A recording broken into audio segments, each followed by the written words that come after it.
ఇప్పుడు వర్షిణి యొక్క వాళ్ళ బ్రదర్ని అడిగి తెలుసుకునే ప్రయత్నం చేద్దాం. మీ పేరేంటండి? నా పేరు శ్రీహర్ష అండి. శ్రీహర్ష, మీకు మీ అక్క మీ చెల్లెలు అవుతుందండి.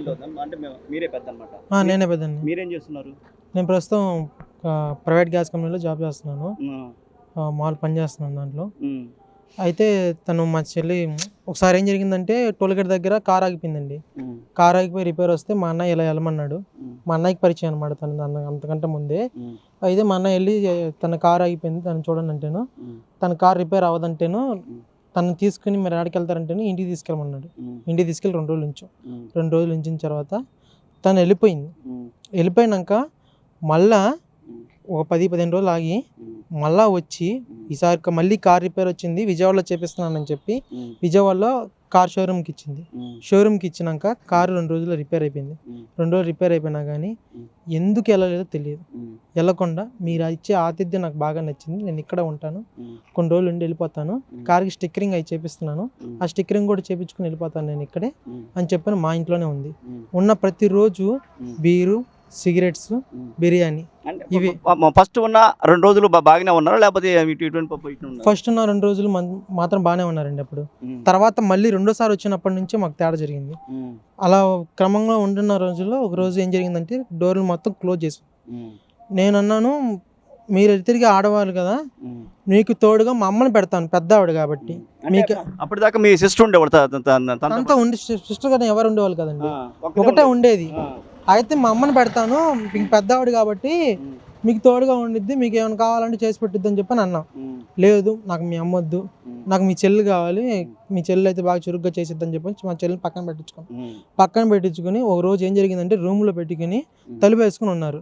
తలుపు వేసుకుని మా చెల్లిని ముందు కూర్చోబెట్టించుకుని ఇలా చీలతోటి ఇలా ఈ విధంగా ముద్రలు వేస్తూ చేస్తుందనమాట. చేస్తని నేను వెళ్ళి సడన్గా తలుపు తెరిచాను. తలుపు చేస్తే నా దగ్గరికి నువ్వు ఎప్పుడే ఎందుకు వచ్చావు లోపలికి, మేము ఇలా పూజలో ఉంటే మీరు ఎందుకు వచ్చావు అని నా మీద గట్టిగా అరిచింది. నా మీద గట్టేసి అప్పుడు నాకు భయం వేసిపోయింది, టెన్షన్ వేసింది. ఆవిడ ఉన్న అవతారానికి నగ్నంగా ఆవిడ ఉండి అలా ఒంటి నిండా బూడిద పూచుకుని అలా ఉండేసరికి అలా అరిచేసరికి ఇంకా భయం వేసిపోయి నేను అప్పుడు నేర్పిస్తున్నారో మరేమైనా పూజ చేస్తున్నారో నాకైతే తెలియదు. మా సిస్టర్ ఆవిడ ఎదురుగానే కూర్చుని మా చేస్తుంది. మా సిస్టర్ కూడా కళ్ళు కదపట్లేదు, ఏం కదపలేదు, అంత నన్ను అరిచినా కూడా కళ్ళు కదపలేదు. అటంతా ఏదో ట్రాన్స్లో ఆ ముందే అటు నుంచి ఉండిపోయింది. అలా ఉండేసరికి నాకు అలా అరిసేసరికి నాకు భయం వేసింది. భయం వేసినాక కాసేపు ఒక 1-2 నిమిషాలు ఆగినాక ఆవిడే బయటకు వచ్చి, ఏం లేదు నాన్న, మేము ఒక చిన్న పూజలో ఉన్నాము, నువ్వు మధ్యలో వచ్చేసరికి నాకు అలా కోపం వచ్చేసింది, ఏమనుకోబాక అని చెప్పని మళ్ళీ నాకు వెళ్ళి ఒక 2 బీర్లను 2 సిగరెట్లు తీసుకురా అని చెప్పని నన్ను మళ్ళీ పంపించేసినాక సర్లే ఏం కాలేదు అనుకున్నాను. అనుకున్న తర్వాత ఓ రోజు ఇలానే జరిగింది. మా చెల్లి అనుకోకుండా ఆవిడ వెళ్ళిపోయింది. ఆవిడ వెళ్ళిపోయినాక మా చెల్లిలో ఉన్నటువంటి మార్పులు వస్తుంది. అంటే మీ చెల్లి ఏమన్నా ఆవిడకి వ్యతిరేకంగా చెప్పిందా? ఈ లోపల ఇట్లా చేస్తుంది ఏం చెప్పిందా? వ్యతిరేకంగా ఏం చెప్పలేదండి ఆవిడ గురించి, కానీ ఉన్నటువంటి మార్పులు రావడం మొదలైంది. మార్పులు ఏ విధంగా అంటే మేము కానీ మా నాన్న కానీ మేము కానీ ఇలా మీద చేసినా కానీ మా మీద సీరియస్ అవడం మొదలుపెట్టింది. మీద చేస్తే తప్పే ఉందండి, దానికి సీరియస్ అవడం ఏంటండి? అంటే ఎప్పుడు కలిసిమెలిసి ఉంటున్నారు కదా, ఎప్పుడైనా కలిసిమెలిసి చిన్నప్పటి నుంచి కలిసిమెలిసి ఊరినే ఇలా భుజాన్ని ఇలా చేస్తాం కదండి, ఆడపిల్ల మీద చేస్తా, అన్నయ్య చేసింది ఏంటి అన్నయ్య అని చెప్పని అడుగుతారు. కానీ ఏంటి చేస్తా వదగా చేస్తున్నానని చెప్పి అలా అగ్రెసివ్గా ఫీల్ అవుతుంది ఆ పిల్ల. ఏంది ఇలా మాట్లాడుతుందని చెప్పని అంటేను అంతకుముందు అటువంటి అగ్రెసివ్ కానీ లేకపోతే మిమ్మల్ని దూరంగా పెట్టే ప్రయత్నం కానీ అంతకుముందు చేయలేదు. ఈవిడ వచ్చి మళ్ళీ 2సారి వచ్చి వెళ్ళినాక అలా చేయడం, దూరం పెడతాం చేసినాక ఒక రోజు వచ్చి మళ్ళీ తీసుకెళ్ళిపోయింది వాళ్ళ ఊరు బెల్లంపల్లి తీసుకెళ్ళిపోతే అసలు మమ్మల్ని అడగలేదు. చెప్పా పెట్టుకుని మా చెల్లిని తీసుకుని వెళ్ళిపోయింది. మా చెల్లిని తీసుకెళ్ళిపోతే ఇలా జరిగింది అన్నయ్య అని చెప్పి మా విష్ణు అన్నయ్యకి ఫోన్ చేస్తే అప్పుడు ఆయన హైదరాబాద్లో ఉన్నాడు. హైదరాబాద్లో ఉంటే ఆయన తిండి లేక నిద్ర లేక ఆ పిల్ల కోసం అప్పటికప్పుడు బయలుదేరి బెల్లంపల్లి వెళ్ళి ఆ పిల్లని తీసుకుని ఆటో ఎక్కించుకుంటే ఆటో ఆయన కదలలేదు. ఆ పిల్ల ఏమో మా సొంత అన్నయ్య కాదు అని పెంచాడని చెప్పి అన్నట్టుంది. ఇంకమ్మటి అన్న నాకు ఫోన్ చేసి యారా ఈ పిల్ల నీకేమైంది అని చెప్పని నాకు నన్ను అడిగాడు. నా చెల్లెలు అవుతుందని అని చెప్పని అన్నాను. నా చెల్లెలు అవుతుందని చెప్పి అప్పుడు ఆటో వాడు విని నేనే మా చెల్లిని తీసుకురమ్మని చూస్తేనే మా అన్నయ్య వచ్చాడని చెప్పిన ఆటో వాడికి నేను చూస్తే అప్పుడు ఆటో వాడు తీసుకుని వచ్చాడు. తీసుకుని వచ్చినాక ఆ పిల్లని ఇక్కడికి వచ్చినాక మీకు వీడియో చూసే ఉంటారు, నేను చేతపడి చేస్తానండి, మీకు చూసారు కదా వీడియో. ఆ వీడియోలో అలా చేసింది అన్నమాట రైల్వే స్టేషన్లోనే. అప్పుడు మా అన్న ఇక్కడికి ఇక్కడికి వచ్చినాక స్ట్రేంజ్గా బిహేవ్ చేయడం మళ్ళీ మేము చాలా మందికి చూపించాం. పొన్నూరు ఆంజనేయ స్వామి గుడికి తీసుకెళ్ళాం. గుళ్ళో ఉన్నంతసేపు ప్రశాంతంగా. స్ట్రేంజ్ అంటే మన అగ్రెసివ్గా, తిండి కూడా తినట్లేదు, ఎప్పుడు నిద్రలో ఉంటుంది, ఎక్కువ నిద్ర, తిండి తింటే ఒక గుప్పుడు అన్నమే. ఆ మందు ఉన్న వాళ్ళు ఆ గుప్పుడు అన్నమే తింటారంట. మేము పెన్నూరులో విడిపిస్తారని విని ఆంజనేయ స్వామి గుడికి తీసుకెళ్తే అక్కడ ఎవరు లేరు అని చెప్పని, ఎంత ఈ పాత రోజుల్లో చేశారని చెప్పని అన్నారు, కానీ ఇప్పుడు ఎవరు లేరని చెప్పని అన్నారు. ఆ గుళ్ళో ఉన్నంతసేపు ప్రశాంతంగా ఉంది ఆ పిల్ల. ఆ గుడి నుంచి మళ్ళీ బయటికి రాగానే మళ్ళీ అగ్రెసివ్గా బిహేవ్ చేయడం, స్ట్రేంజ్గా బిహేవ్ చేయడం మొదలుపెట్టినాక మేము అలా వింటాంగా, మేము ఇలా ఎల్బీ నగర్లో ఉన్నారు, ఒక నాటవాద్యం చేసి ఆయన అని చెప్పని తెలుసుకున్నాం.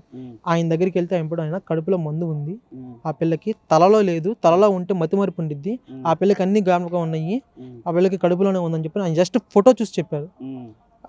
ఆయన దగ్గరికి వెళ్ళి ఆ మందు తీసుకొని వస్తే ఆ గోధుమ రంగులో ఉంది మందు. ఆ మందుని పాలలో ఇమ్మన్నారు. పాలలో ఒక రోజు ఇచ్చాం. ఆ తర్వాత రెండోసారి ఇద్దాం అనుకున్న టైంలో ఆవిడ లేడీ గారి ఫోన్ చేసి చెప్పిందమ్మ, ట్రీట్మెంట్ తీసుకోవద్దు, ఏం తీసుకోవద్దు, మీరు అక్కడికి ఏం చేసుకోవద్దు, ఆ మందు తీసుకోవద్దని. రెండో రోజు మజ్జిగలో ఇమ్మన్నారు. మజ్జిగలో ఇవ్వాలన్న టైంలో ఆ మందు తీస్తుంటే తీసుకోవాలా, ఆ మందు ఇస్తుంటే తీసుకోవాలి. అసలు ఆ మజ్జిగ కూడా ఇప్పటికి అలానే ఉంది ఇంట్లో. ఆ మజ్జిగ తీసుకోకపోయేసరికి ఇంకా ఆ పిల్లనే ఉంది. ఉన్నట్టుండి రోజు మధ్యాహ్నం, అదే రోజు మధ్యాహ్నం 1:30 వెళ్ళిపోయింది. ఎలా వెళ్ళిపోయింది తెలియదు. వెళ్ళిపోయినాక తన ఫ్రెండ్ విజయవాడ వెళ్ళి అక్కడ వాళ్ళ ఫ్రెండ్ చేత 700 రూపాయలు ఫోన్పే చేయించుకుని ఆమె దగ్గరికి వెళ్ళిపోయిందంటే. ఇప్పుడు ఆమె దగ్గర ఉంది పిల్ల, లేడీ గారి దగ్గర ఉంది పిల్ల. లేడీ గారు అంటే లేడీ గారు కాదు, వాడి పేరు అల్లూరి శ్రీనివాస్. వాడి పేరు. వాడటం ఆడా కాదు, మగా కాదు, ట్రాన్స్జెండర్ కాదు. బెల్లంపల్లి దగ్గర కుషనాపల్లి, బెల్లంపల్లి దగ్గర కుషనాపల్లి. వాళ్ళకి మేము ఎప్పుడు వెళ్ళలేదండి, ఒక్కడే వెళ్ళాడు, అది మా అన్నకి. ఇల్లు కూడా చాలా దరిద్రంగా ఉందండి. అలాంటి చోట ఇంతవరకు మా చెల్లెలు నా కాలికి కానీ, మా నాన్న కాలికి కానీ, మా అమ్మ కాలికి కానీ దండం అనేది పెట్టల. పెంచిన ఆయన మా విష్ణు అనే కాలికి కూడా దండం పెట్టల. పెడితే మాత్రం దేవుడికి పెట్టిద్దేమో కానీ ఇంకెక్కడ దండం పెట్టల. ఆ పిల్లని తీసుకొచ్చి రావడానికి వెళ్ళిన రోజున మా అన్నయ్య చూశాడంట. వాళ్ళ అల్లూరి శ్రీనివాస్ ఉన్నారు కదండి, వాళ్ళ అమ్మ నాన్నలకి దండం పెట్టుకుని వచ్చిందంట ఆ పిల్ల. అస్సలు తల దించదు మా చెల్లి. అలాంటి పిల్ల దండం పెట్టిందంట. ఆ మందులో పడి ఆ వశీకరణానికి లోనయ్యి అసలు పిల్ల. ఇప్పుడు మీ సిస్టర్తో మాట్లాడారా, ఏముంటుంది తను ఇప్పుడు ఆ మందులో ఒక వశీకరణలో ఉండి నాకు అమ్మ వద్దు, నాన్న వద్దు, నేను ఏమితోనే ఉంటాను అని చెప్పి అంటుందండి. మీరు ఇప్పుడు అంటే మెంటల్గా అంతకుముందు బాగానే ఉందా? మెంటల్గా ఫస్ట్లో బాగానే ఉందండి. మధ్యలో తేడా వస్తే మేము మీకు తణుకులో రాజేష్నాథ్ అగోరి అని తెలుసు, ఆయన దగ్గర జాయిన్ చేసాము. ఆయన దగ్గర జాయిన్ చేసి అక్కడ దీక్ష ఇప్పించాము. అక్కడ నుంచి మెల్లగా స్టేబుల్ అవుతుంది. ఆ టైంలోనే మా నాన్నగారికి పెరాలసిస్ వచ్చి బ్రెయిన్ స్ట్రోక్ వచ్చింది. ఎక్కువ ఆల్కహాల్ తీసుకోవడం వల్ల వచ్చింది. ఆ టైంలో మేము ఆ గురువు గారి దగ్గరికి తీసుకెళ్తే ఆయన అది ఏదో తాయితలాగా ఇచ్చారు, అదొకటి ఇచ్చి కొన్ని మెడిసిన్స్ చెప్పి నాటు వైద్యం చేపించారు. అప్పటి నుంచి మా నాన్నకి నయమైందనమాట. అప్పట్లో నడిచేవాడు కాదు, తెలియదు, ఒక కుంటితోనే నడిచేవాడు. ఆ కుంటితోనే ఒంటి మీద బట్టలు సరిగ్గా లేకుండా నడిచేవాడు మా నాన్న. అలాంటి వ్యక్తిని మా నాన్నగారిని మామూలుగా నడిచేటట్టు ఇప్పుడు మీతో మాట్లాడేట్టు చేశారు. అలాంటి వ్యక్తిని అక్కడ తీసుకుని వెళ్ళాం. ఆ పిల్లని కూడా అక్కడ జాయిన్ చేపించి అక్కడే దీక్ష ఇప్పించి ఆయన చేత ఆయన రియల్ అఘోరి, నిజం చెప్పాలంటే రియల్ అఘోరి ఆయన చేసిన ట్రీట్మెంట్ మూలానే ఆ పిల్ల నిదానంగా మా మనిషి అవుతున్న టైంలో ఆయన దగ్గరకు వచ్చింది లేడీ అఘోరి. వచ్చి అక్కడ నుండి పరిచయం అయింది మా అన్నయ్యకి. ఇలా కారు ఆగిపోతే ఇలా పరిచయమైన వ్యక్తే కదని చెప్పి మా అన్నయ్య వెళ్ళమన్నాడు. అది అంటే మీరు అక్కడికి వెళ్ళిన తర్వాత అక్కడ నుంచి మీ అన్నయ్య గారు కానీ మీ సిస్టర్ కానీ పరిచయం అనమాట అఘోరి, ఆ విధంగా అనమాట. అంటే ఇక్కడికి వచ్చినప్పుడు తను మీ గురించి వచ్చిందా లేకపోతే ఇంకా వేరే గురించి రాలేదండి? ఇక్కడ గుంటూరు అలచల్ చేస్తుంది వచ్చింది. ఒకసారి పోలీసులను కొట్టబోతుంటేనే మా అన్నయ్య కాపాడారండి. మా అన్నయ్య మీకు తెలిసే ఉంటుంది, విష్ణు అన్నయ్య, మీరు వీడియోలు చూసే ఉంటారు. ఒకసారి మా ఇంట్లోనే సెక్సువల్గా హెరాస్మెంట్ చేస్తూ మా అన్నయ్య మీద పడింది. ఇప్పుడు మిమ్మల్ని కూడా అఘోరి మిమ్మల్ని ఏమన్నా సెక్సువల్గా ఏమన్నా చేశారు?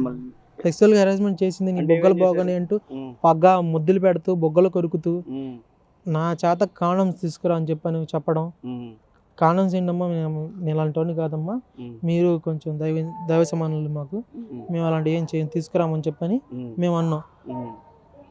ఒకరోజు మా చెల్లితో అంటాం, ఒకరోజు ఇటు బాగున్నాయి, ఇటు బొగ్గలు బాగున్నాయి, ఒకరోజు నైట్ నాతో పాటు పడుకోబెట్టించుకుంటానే అని చెప్పని అంది మా చెల్లితో. ఆ రోజు ఇంకా ఆ రోజు నేనంతా నైట్ అంతా ఇంటికి వెళ్ళలేదు, ఇంటికి వెళ్ళకుండానే మా విష్ణు వాళ్ళ ఇంట్లోనే పడుకున్నాను. ఆ రోజు వెళ్ళలేదు మళ్ళీ ఇలా నా మాట అనేసరికి. ఇచ్చేయడం ఏం చేయలేదండి, మాటలు పడతాం, బొగ్గలు వేయడం, నీ బొగ్గలు బాగున్నాయి. తర్వాత నా దగ్గరికి రాగానే నాకు నీ దగ్గర మూడొచ్చేస్తుందని చెప్పని దూరంగా వెళ్ళిపోవడం మాత్రం జరిగిందండి. అది అట్లా వెళ్ళిపోయేది. సెక్సువల్గా తనకి కావాల్సింది ఆడ మగ అనేది తెలియదు, తనకి సెక్సువల్గా కావాలి, ఆ ఫీలింగ్స్ కావాలి, ఒక సాటిస్ఫాక్షన్ కోసం. ఆడ మగ తేడా లేదు. ఇప్పుడు ఏముందండి, మగాడైతే ఉండాలి కదండి, నాకు అర్థం కాదు, ఉండాల్సిన విషయం ఉండాలి కదా, అదే కదా, ఏముందాడా డౌటేనండి నాకు. ఎందుకంటే ఫస్ట్ 2 రోజులు వచ్చినప్పుడు రూమ్ తలుపులు తెరిచి ఉండేది, కానీ తర్వాత వచ్చింది 7 రోజులు ఉన్నప్పుడు రూమ్ డోర్స్ క్లోజ్ చేసుకునేది. మా చెల్లిని పడుకోబెట్టుకుని అలా ఆ పిల్లని అలా మందు పెట్టి అలా చేయించుకుందేమోనని నాకు డౌటేనండి. ఇంకా ఇలాగే ఇంకో వీడియో ఉంది, అది మాకు ఇంకా చేతికి రాలేదు, అది వచ్చినప్పుడు ఖచ్చితంగా మేము మీడియాకే ఇస్తాము.